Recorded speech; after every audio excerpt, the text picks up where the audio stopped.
Stand by for Titanfall 2! Hello everybody, FunReviews here, and back by, surprisingly, it was quite surprising that this game came out. Back on the PS4, Xbox One and PC is Titanfall 2.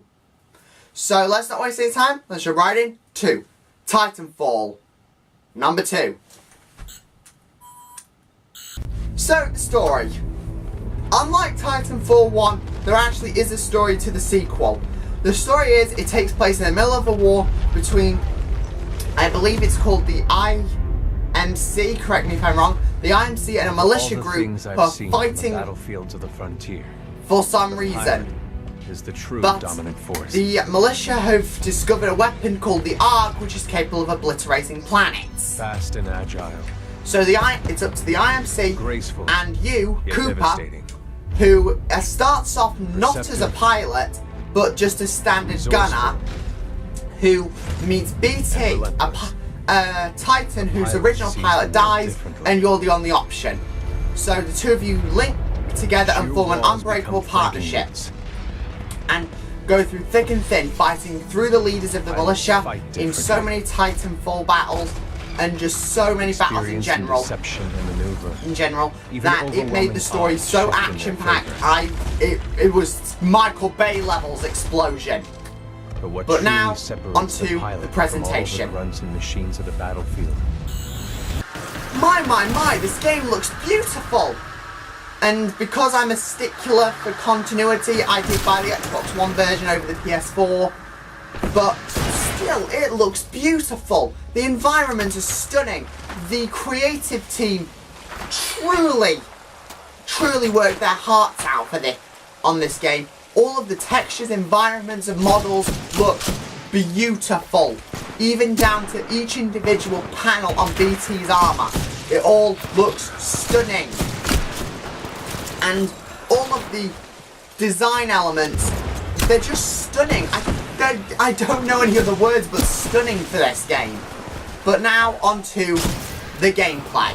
Titanfall 2, unlike most games like Call of Duty and Battlefield, doesn't just copy the gameplay elements of what made it successful. It adds to it.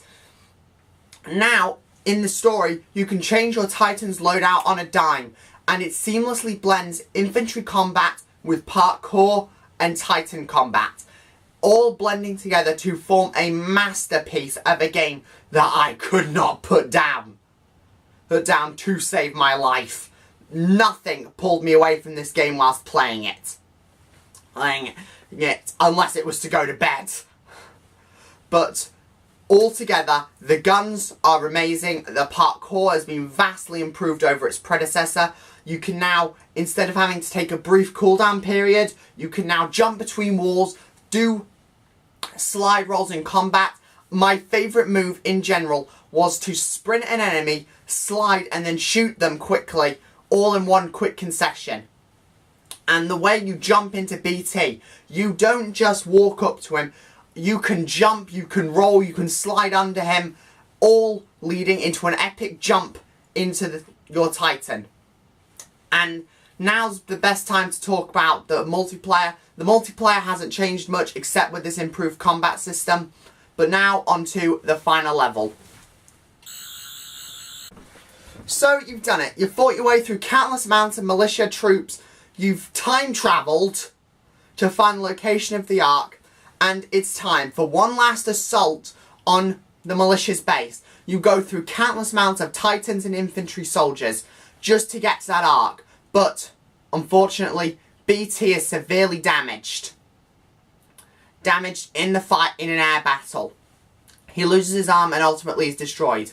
But you take his data core, is transferred into a new Titan, but he sacrifices himself to destroy the Ark. But all is not lost. You get a new Titan well, it's presumed you get a new Titan at the end of the game, and that's why, due to the amazing story of that, but it's a bit short, it's only clocking in around maybe 6 hours, which is fair length, but it's a bit short for my tastes. But the amazing story but short length, the amazing presentation, the updated gameplay, can only lead it to be, in my opinion, a 9 out of 10 game. If it had a longer story, I would easily give it a 10. And that's why the final... Well, and I'll see you guys on the next Fun Reviews. Bye!